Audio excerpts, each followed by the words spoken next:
All right, let me get my stream going here and we'll talk about gases.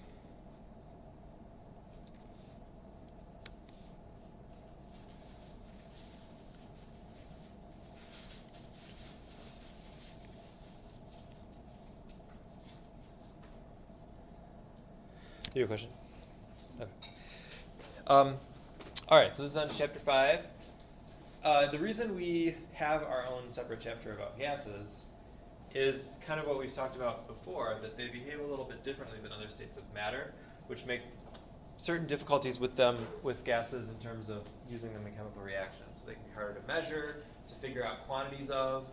Because their density is so low, and because of the way they behave, they have some other interesting properties as well. And so we kind of talk about them a little bit separately, even though ultimately at the end, near the end of the chapter, we'll be doing a lot of the same stuff with them. We'll be doing stoichiometry and a lot of these other types of things using gases once we kind of understand how to do that. All right, so to talk about gases, we have to talk about pressure.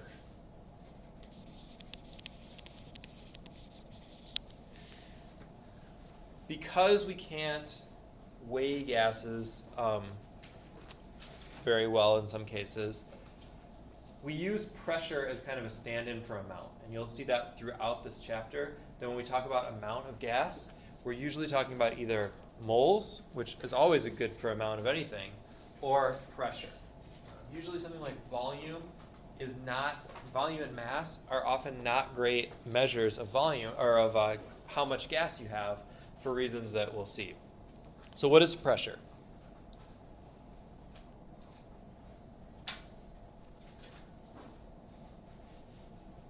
Chris is chewing, so somebody else has to answer this time.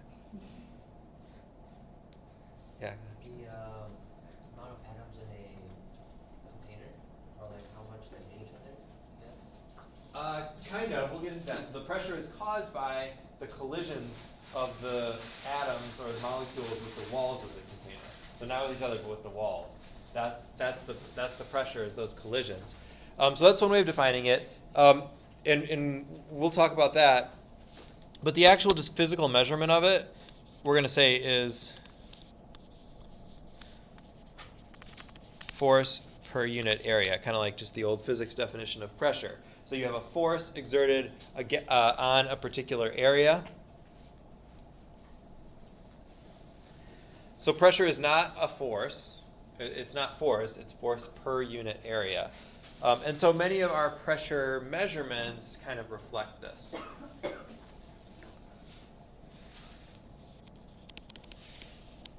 We're going to use several different pressure units, both in this chapter and then moving forward. And if you go into physics or other things, you'll see probably some other ones also. So the first kind of unit that probably makes, I don't know if it makes the most sense, but we use it a lot, is millimeters of mercury, which is sometimes referred to as torr.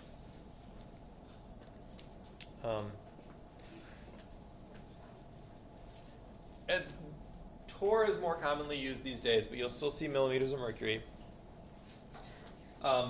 It's a little bit of a confusing unit because it sounds like a length, because it's millimeters. It's not a length, it's a pressure. The reason that it's a pressure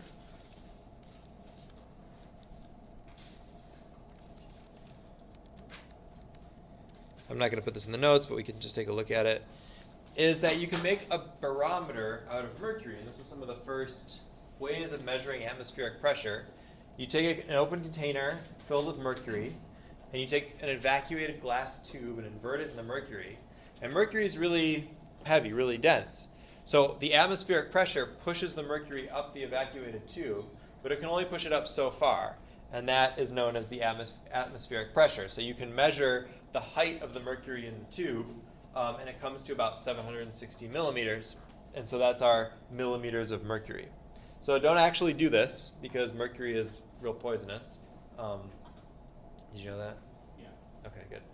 And it's sometimes deceptively poisonous because people feel like, well, as long as we don't drink it or whatever, it's fine. Isn't it more popular than ever is? Yeah, but the problem is that it's volatile. And so you have this silvery looking liquid that looks like it's just sitting there, and it's fine if you don't touch it, but it's volatile, and so it's constantly emitting mercury vapors. So anytime mercury is out and not in a fume hood, you're potentially inhaling mercury vapors and poisoning yourself that way. So that's why we're really careful about mercury spills. Like if you're using mercury thermometers, which we don't much, we sometimes have to in certain situations, but we usually don't. But if you break a mercury thermometer, there has to be a big cleanup crew, and it has, you have to get out of the room and all this stuff because those mercury vapors can be really dangerous. All right, so that's our millimeters of mercury, also known as a torr. And we're going to use that to define our other unit, the atmosphere, ATM. And we're going to define 1 atmosphere as 760 torr. So the pressure that the atmosphere exerts at sea level is 760 torr. Now the atmosphere as a unit doesn't have anything to do with sea level or whatever, but that's where it's originally measured, that's where that unit comes from. The nice thing about atmospheres is they are a good way to kind of have a good sense of how much pressure there is somewhere, because we know 1 atmosphere is like the standard pressure of the atmosphere. So if it's like 2 or 10 or 20 atmospheres, that's going to be a lot more pressure than the standard atmosphere. And if it's less than that, then it's less than that. Some of the more abstract units we may not have as much of a sense of, at least not yet. Okay, there's also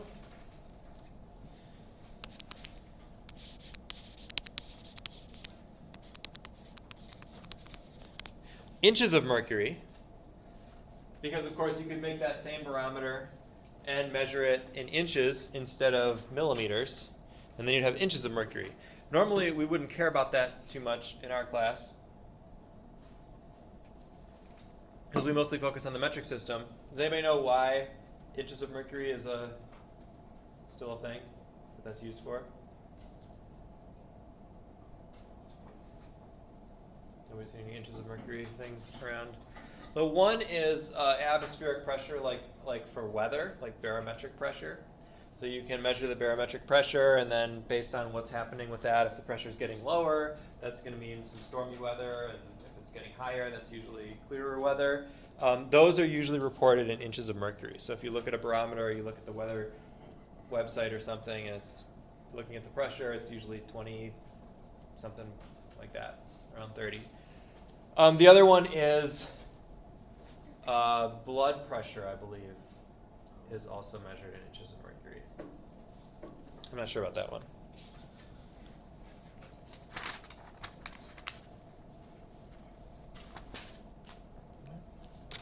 Anybody know any other units of pressure?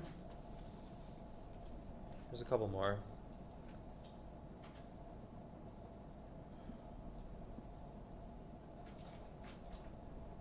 Pounds per square inch. Yeah, that's another good one.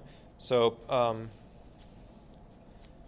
1 atmosphere is 14.7 psi, pounds per square inch. So that's a good illustration of this idea of pressure being a force per unit area. Pounds is a force. Per square inch is the pressure. Where do we use that type of a unit? So like tire pressure. Do you know what? Do you all check your tire pressure regularly? You should. I guess now they have the automatic systems. It's not quite as important because it'll give you a little light if your pressure is low. Older cars don't have that. But that measure, does anybody know like what a usual tire pressure is for a car? Yeah, it varies, but like it's usually in the 30s. So that's interesting because you think, okay, if 14.7 is atmospheric pressure, so does that mean that your tire pressure is just about double the atmospheric pressure? It's actually not. It's more than that. Because that is pressure on top of the atmospheric pressure. So it's actually more pressure because it's compensated for the atmospheric pressure. Like that's sort of assumed. So the pressure inside there is really more. Or if you look at a pressure cooker, anybody ever used a pressure cooker? They're pretty fun. But they're usually like 15 psi is like a standard high pressure pressure cooker. Again, it only seems like a little bit more than the atmosphere, but that's actually compensated for that. So it's really almost 30 psi. It's an extra 15 psi above the atmospheric pressure. that's in there. All right, and then the last one, which we're not going to use a whole lot, but in physics certainly, and in certain areas of chemistry you might see it, which is the Pascal. The Pascal is a very small unit. There's 101,325 pascals in an atmosphere. And the Pascal is the SI unit because it can be derived from just the standard units, Newton, and ends up being a Newton per meter squared.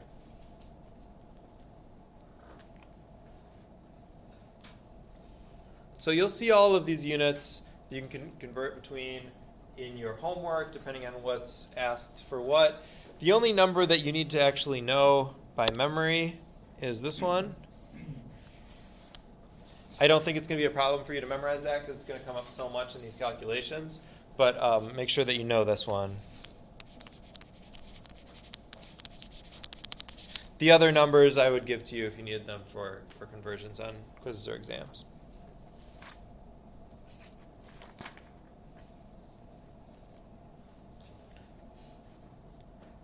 All right, questions about pressure units?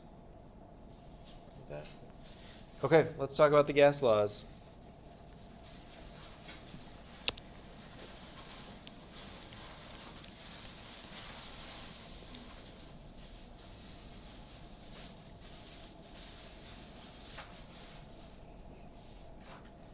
So you've probably seen or heard some of these before, some of these relationships.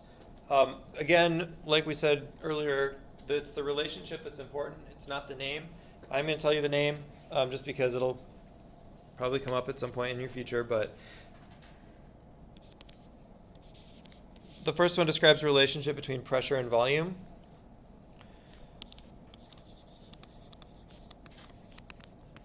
And that's called Boyle's law.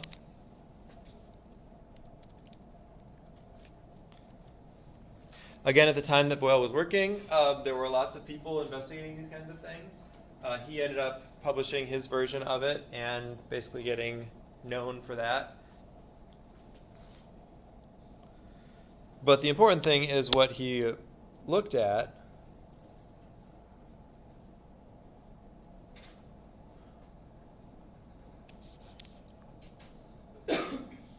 The volume is proportional to the inverse of the pressure. So as volume increases, pressure decreases. As volume decreases, pressure increases.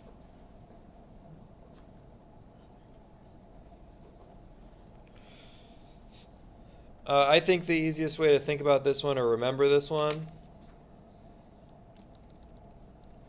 is if you think about an image like this, like pushing down on a plunger.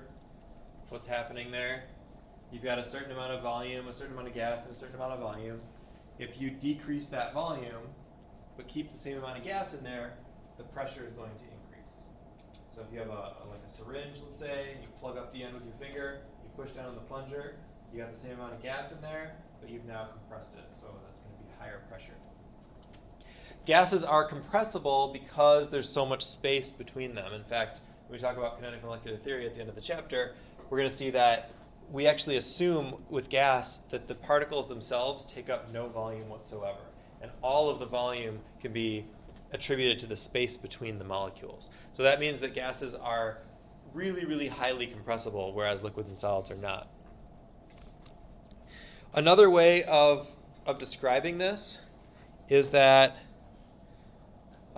pressure times volume is constant. So for a given sample of gas at a given temperature, if you multiply the pressure and the volume together, it shouldn't matter if you change one. It should always be constant. So another way we can use that idea, if we have an initial pressure and volume, and we're saying that that's constant,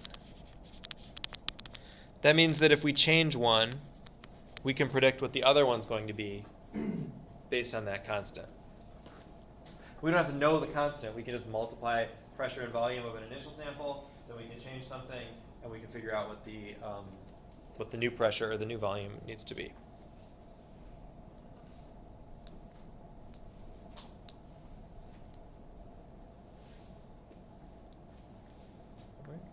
Okay, so some examples of where Boyle's law comes up.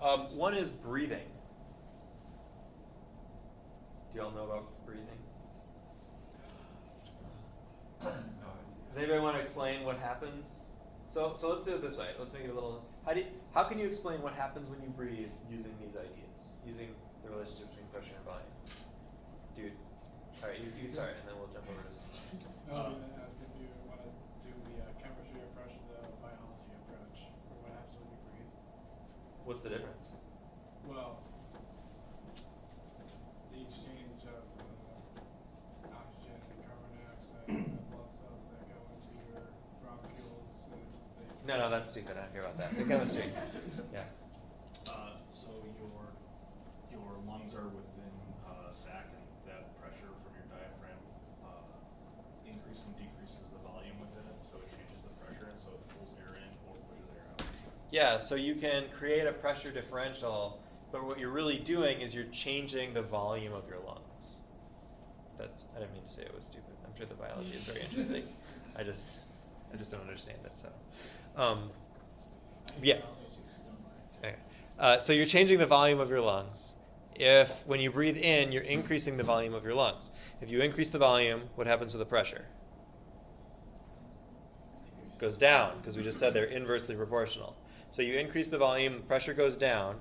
If there's lower pressure inside your lungs and higher pressure outside your lungs, then the air rushes in toward the lower pressure. So when we talk about like sucking air in, really what we're doing is creating an area of lower pressure and then allowing the air to be pushed in from the outside. And then the opposite happens when we exhale. We compress our lungs, making them smaller, which increases the pressure and forces the air to go out. So you can explain that in this way. All right, so here's an interesting illustration of that. So here's a guy. I don't know what the context is of this. Oh, because it's from the Flintstones, but they probably couldn't pay to actually use the Flintstones pictures. They would take these long, hollow reeds and use them to like dive way down underwater and still breathe. But that doesn't work. You cannot just take like a big tube that goes to the surface and dive as low as you want and then breathe from the surface. Why not? Why doesn't that work?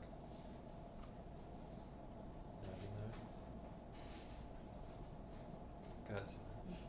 Doesn't it take a lot of time for you to suck the air from that top to where your lungs are? I mean, probably, but there's another reason that has to do with pressure. Go ahead, Amy. I was going to take a guess, so if you want to go. I was going to say something about the pressure of the water being greater than the pressure inside your lungs. Yeah, so it's changing the pressure. So in order for you to make that pressure differential in your lungs, you need to be able to expand the volume of your lungs. If the pressure around you in the water is greater, then it's not going to allow you to do that. And it could be the other issue as well, that when you're trying to push the other air out, there's not enough atmospheric pressure to push the new air down into your lungs. Is that what you're gonna? Do you want to say that? Yeah. Well, also, yeah, add to that. So that's the idea. Yeah. So that wouldn't actually work. You can dive with a tube of air from like a boat if that air is pressurized, and then they're pressurizing it down into you. But that's also why we use pressurized air for scuba. That can overcome that. So the scuba tank is actually forcing the air down into your lungs because the pressure of that is much higher. Would it be like the opposite then if you're at really, really high altitudes, or is that just going to be something completely different? It's a good question. I don't know. I mean, there's other issues up there too, because there's not. I don't know. What do you think? So there's less pressure on like the fluids in your body, so it starts to expand. So it causes other problems before, like at the same rate. Okay. Isn't there the thing where if you disconnect the air, if you're wearing a deep sea diving, your body basically explodes? The vents. Yeah, it doesn't explode, but it's like you could potentially have an embolism in your veins because nitrogen or whatever are like that all that gas that's been forced into your fluids then can come out. You start just internal bleeding to I don't It's not. think it's quite like that. Well, the Benz is different because that's a nitrogen issue. There's also if you have air in your lungs while you're in space, and while you're exposed to basically all the elements of space, you will expand. Yeah, that happens to me whenever I go to space. I definitely know that one. Yeah. Did you hear that you're going to be able to start buying tickets to space next year? For like $30,000. Next year. I thought it was more like millions. Oh, I heard 30,000. Okay. Let's all go to space. Like trying to make like or Elon Musk, right? Isn't he the one who like? He wants to go to Mars. No, isn't he trying to make like spaceships with the new airplanes? Well, I think he wants to make commercial space flights. You're a lot of my area of expertise here, so I'll trust you, whatever you say on this. It's because a lot of people want to go to space and they don't want to be an astronaut. Yeah. So maybe they're just gonna do like go to space, do like a full orbit around Earth, and then just go back down. The one thing I saw had to do with people going to the space station, that they were going to take like commercial trips to the space station. But I don't know. There's not that much thing special about a space station. It's cramped, it's tiny, the food sucks, and You're in space. But you're in space, yeah. and you have muscle degradation. Okay. If you don't breathe fresh. Let's talk about the next law. That's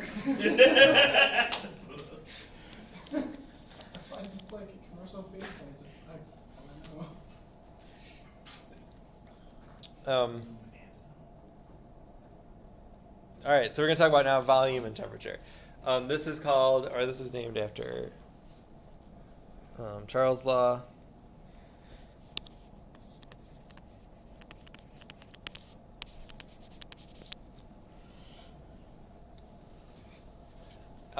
So what happens to the volume of a gas if you're keeping the pressure constant and increasing the temperature? What do you expect to happen? Volume goes up? I don't know, pressure. No, we're keeping the pressure constant. Oh. What happens to the volume? You're still right. It goes up. Still goes up. Yeah. So you can think about like if you heat up a sample of gas, it's going to expand. If you cool down the gas, it's going to decrease in volume. This also works the other direction. In other words, if you change the volume, you can change the temperature of the gas as well. That's how like refrigeration works, is that you have compressed gas that is allowed to expand, and that expansion causes a cooling effect. And then when you recompress it, that's what creates the heat again that has to be removed. So we can write this kind of similarly as the other one, but the effect is opposite.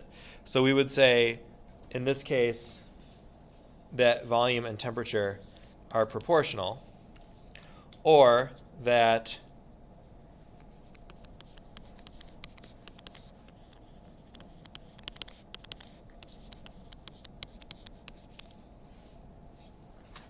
when you change one, the other one has to change in the same direction.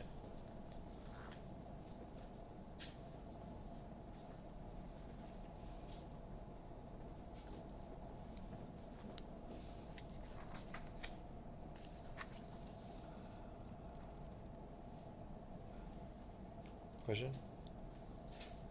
No. So it's essentially just V1 over T1 equals V2 over T2? Yeah, so V1 over T1 stays constant. So as you change one, the other one has to change in the same way. If one increases, the other has to increase. The ratio between the two has to stay the same. All right. Next we have volume and amount.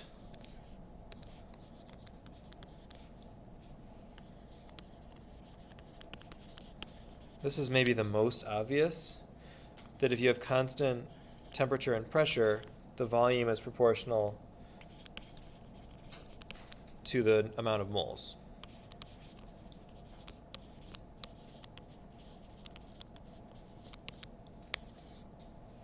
I should label that. N here is amount of moles.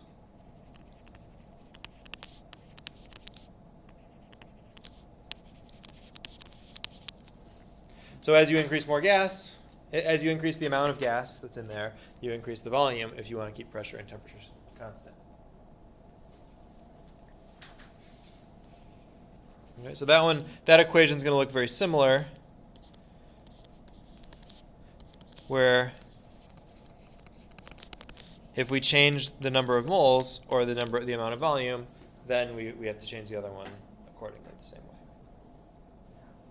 Okay. So putting all of this together, then we can see that volume, or all of these other properties of gases, the pressure, the temperature, and the amount, can all be related to volume. And so we can actually put that together into one equation where we say volume is proportional to the amount of moles and the temperature, and inversely proportional to the pressure. Should that simply be 2 over n2? Yes. Thank you. Yeah. So proportional to this, all of this together. Now, when we say proportional to, what we mean is not quite the same as is equal to, but we can say it means like equal to plus a constant or times a constant. So other than the constant. So it turns out that that constant is a known thing, and as you measure different types of gases, it kind of goes around the same number. So from this, this idea of an ideal gas was constructed so that for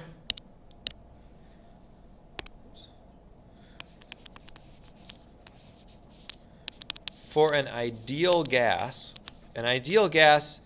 is kind of a made-up idea, but it's basically like a gas that behaves exactly as we would predict based on some assumptions that we're going to talk about later.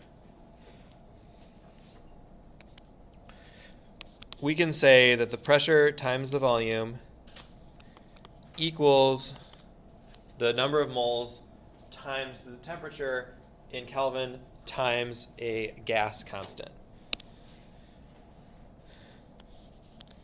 So P is pressure and volume. And those can be in kind of whatever units. It just depends on the rest of it. N is going to be the moles. R is this thing called the gas constant. That one can also change its units, and we'll look at a couple different ways that it can do that. And then T, this is the only one that's really important to always be in the same unit. You have to have temperature in Kelvin. The reason for that, we mentioned earlier when we talked about temperature scales, is that Kelvin doesn't have a negative scale. And so when you're doing calculations with temperature, you generally always want to be in the Kelvin temperature so that it starts at 0 and goes up just like all the other units would. You wouldn't have negative pressure or volume. There is such thing as that, but it means something different. So you need a temperature scale that fits with that. So your temperature in these type of equations always has to be in the Kelvin scale. That's true, by the way, with the former things too, like in Charles' law. Because the negative ends up screwing up that proportion.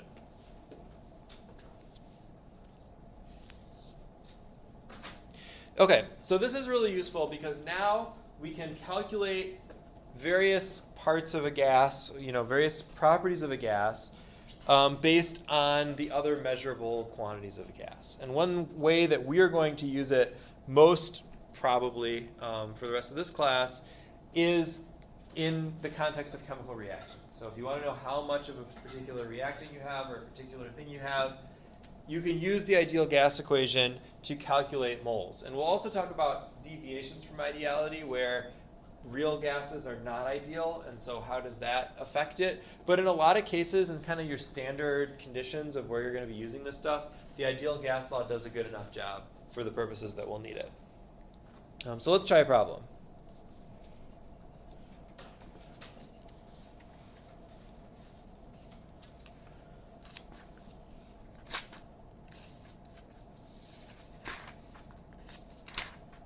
Sorry, where did I go here?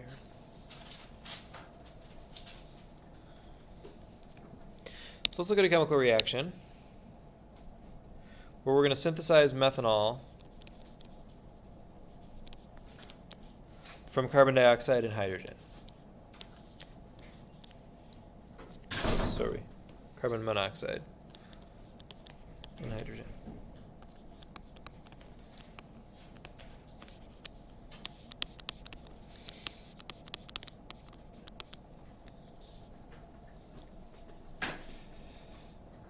Okay, so here's a reaction where we want to combine two gases to make another gas. And the question is,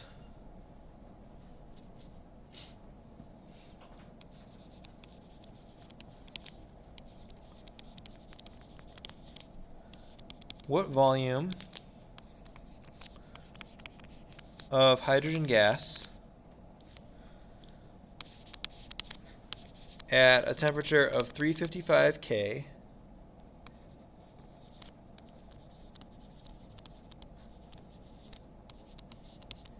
and a pressure of 738 millimeters of mercury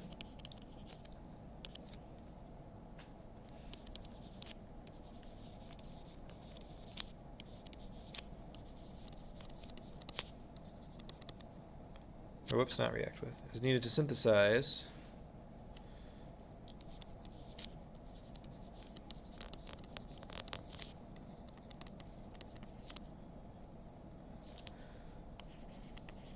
35.7 grams of methanol.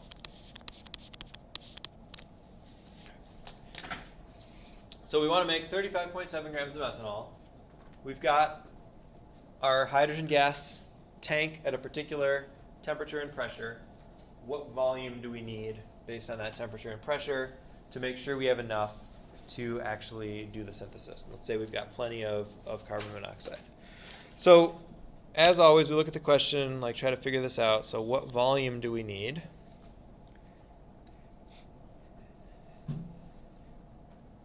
And then we go back to this ideal gas equation, and we see that we can do a little algebraic rearrangement here, and we can solve for volume if only we know moles, N, R, which is a constant we can look up, T, which is the temperature, we're given that, and P, which is the pressure, we're also given that. So with those things, we should be able to find that volume.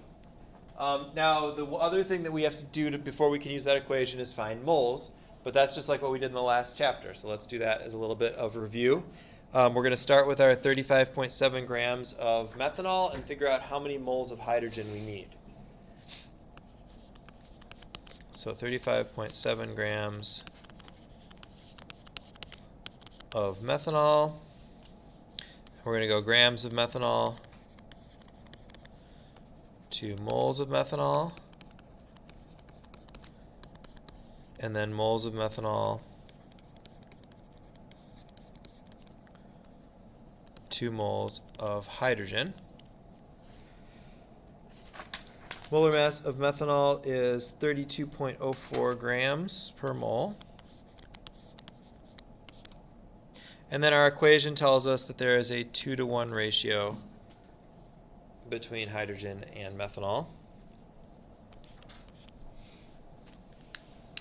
Okay, so we put those together and we get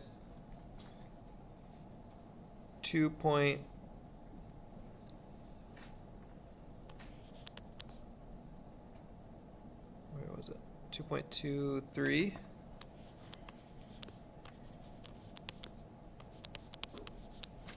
of moles of hydrogen.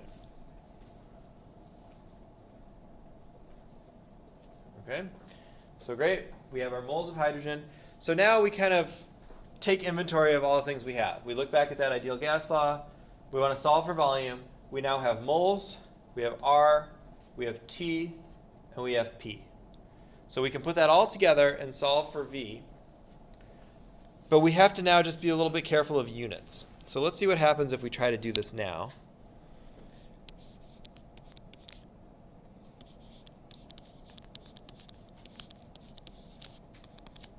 So right now I've got N, 2.23 moles.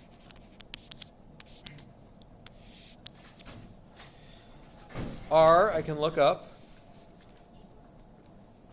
And the one I've looked up here is 0.08206 liter atmosphere per mole Kelvin. It's kind of a weird unit, but all constants always have weird units because of what they have to cancel out. Then I've got my temperature, 355 K. And then finally divide by the pressure, 738 millimeters of mercury. Now this is not going to work. Does anybody see why this is not going to work? Because it's used to cancel atmospheres instead of. Yeah, is that what you're going to say? Yeah, Yeah, so we have to keep track of our units just like any other problem. In this case, moles is going to cancel here and here. Kelvin cancels here and here. And then we should be left with liters. But we got a problem because atmospheres is in the constant, but millimeters of mercury is in our denominator because that's what the pressure was given as. So that's not going to work. So we have to convert one of those units and then redo this. So let's do that. Let's do a conversion here. 738 millimeters of mercury. And we know that there are 760 millimeters of mercury in an atmosphere. That comes out to 0.971 atmospheres. So instead of using that 738, I'm going to put 0.971 atmospheres. Now I can cancel atmospheres, and I'm left with liters, which is what I want. So I do all that calculating, and I should get 66.9 liters.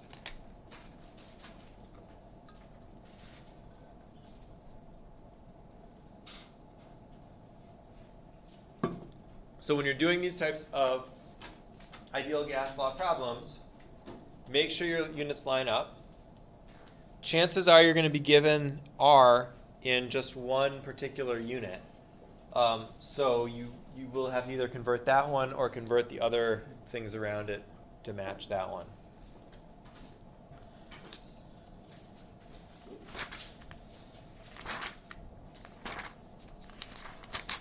All right. So now that we kind of know how that works, and you can practice that in the homework, let's look at some of the consequences of that law, like some of the things that also happen because of that. One is molar volume.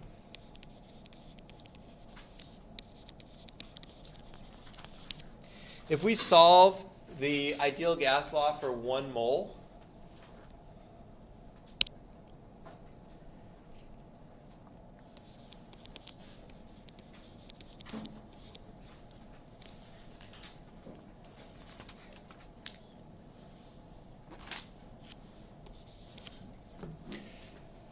of course, the volume is going to change depending on the temperature and pressure. So at some point, something was defined known as standard temperature and pressure.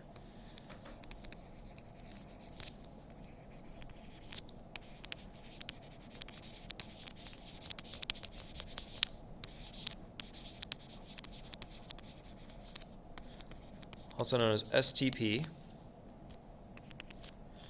And that is 0 degrees C, or 273 K. That's standard temperature, and 1 atmosphere for pressure. So, or 760 millimeters of mercury.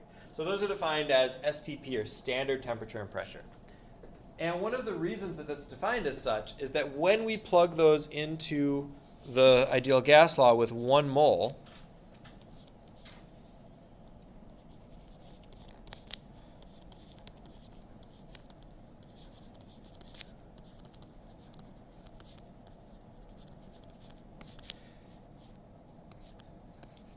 so we plug in that 273 K,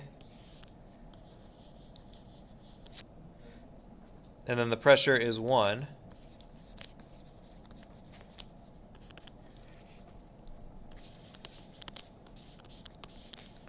You get 22.4 liters.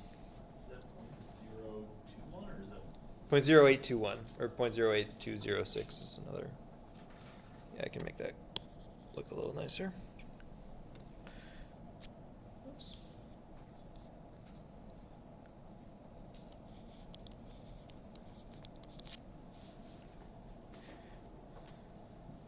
So this is called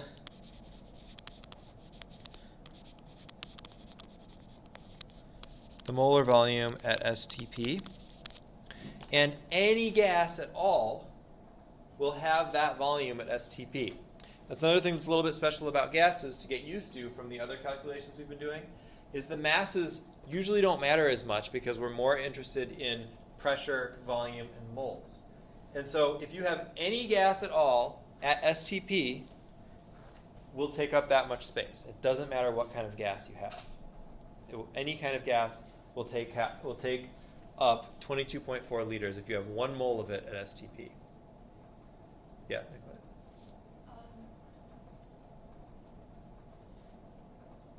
You have a question? Okay.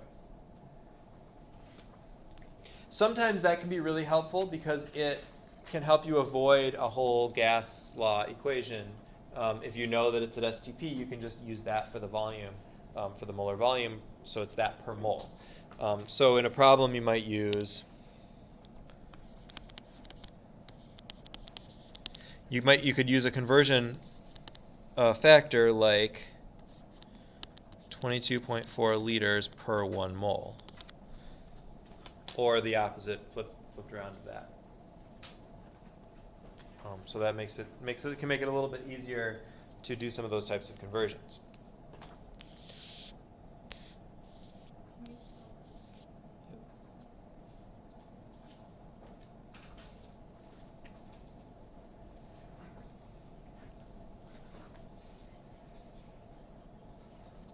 Another consequence of that is it makes it easy to calculate density. Because we know how much volume 1 mole takes up, and we know how much mass is in 1 mole from the molar mass, we can get mass per volume, which is density, given whatever temperature. So if, for instance, we take helium versus nitrogen,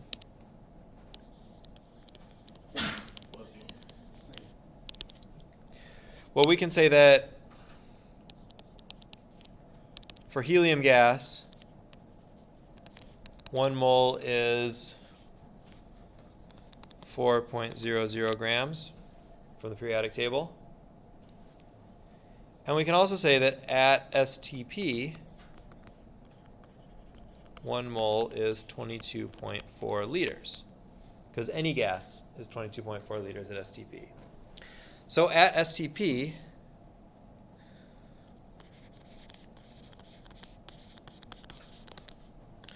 the density of helium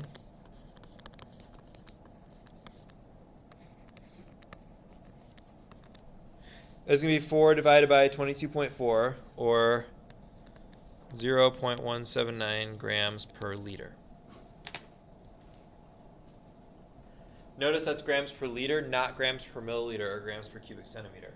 Gas densities are often reported in grams per liter because they're so much less dense. Grams per milliliter would be 1,000 times that.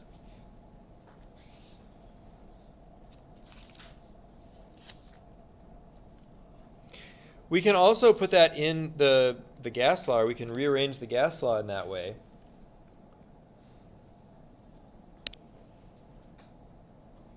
So take a look at this. We start with the gas law. We can do a little algebra to it.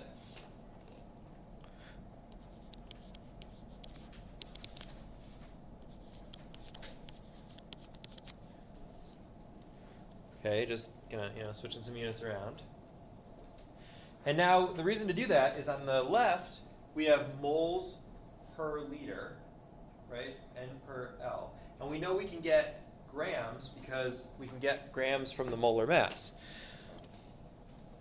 So if we say that capital M means the molar mass,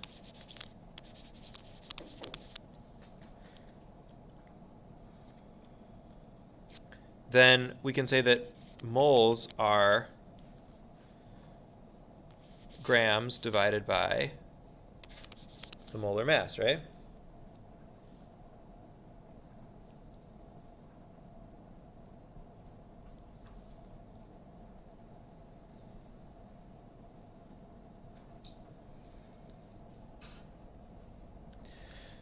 So then if we put that back in the equation, we can get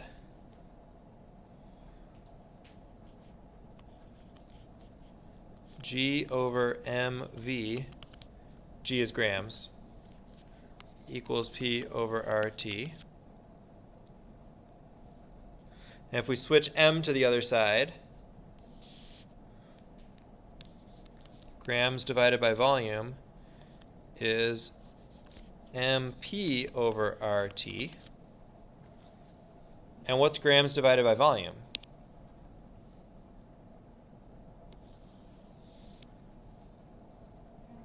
Density, right.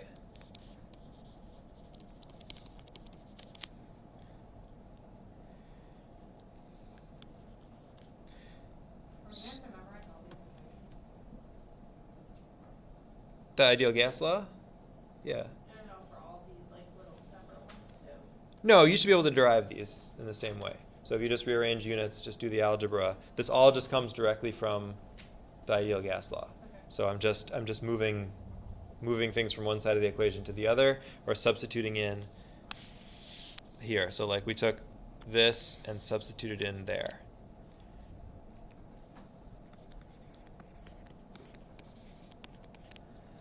So this is kind of a rewriting of the ideal gas law for density and molar mass. There's a couple neat things that you can do with this. One, if you know the molar mass of your gas and you know the conditions and stuff, you can calculate the density. So that might be helpful if you want to know the density of a gas.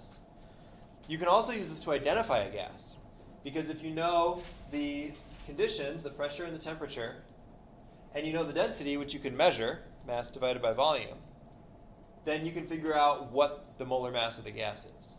So you can use that to actually figure out the identity of the gas. So that can be helpful also. All right, I want to stop there so we can talk a little bit about lab tomorrow before we go. The pre-lab and stuff is posted for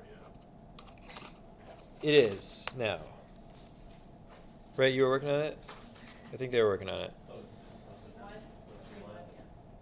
Yeah, I'm sorry about that. I didn't realize it was not posted earlier today. I just posted it before class. So the pre-lab is just a short series of questions to help get you ready for the lab.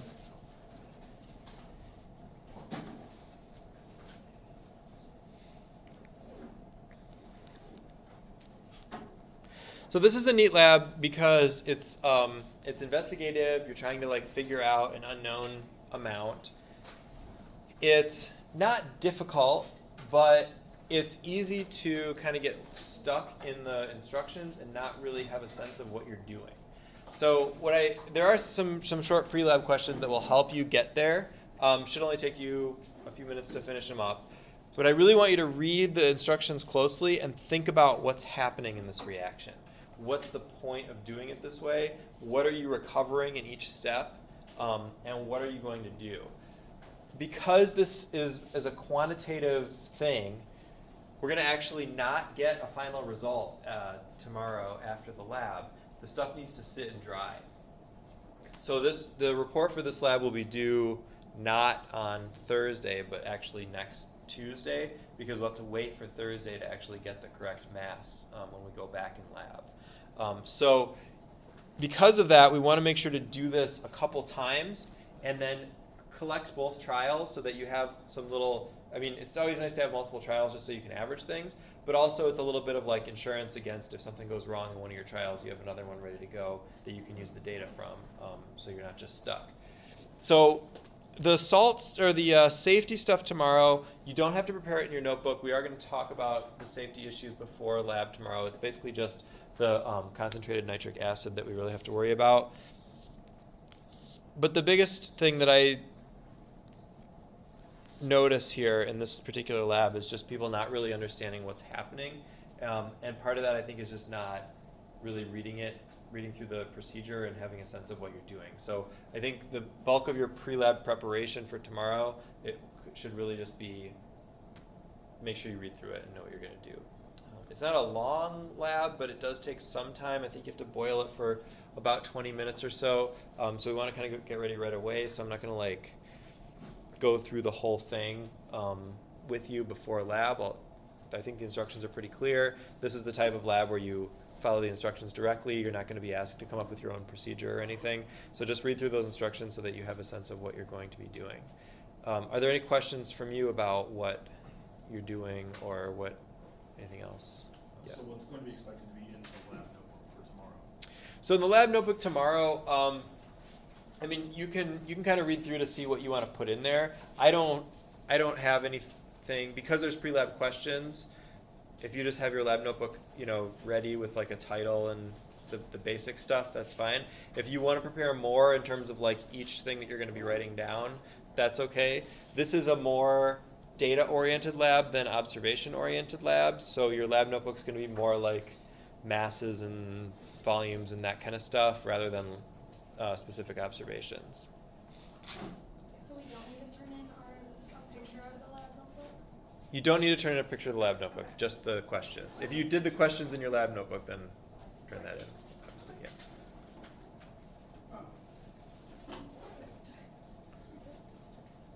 Other questions about lab? Okay, then I'll see you tomorrow. It is getting warm, so please make sure to dress appropriately for lab. And grab some donuts on your way out.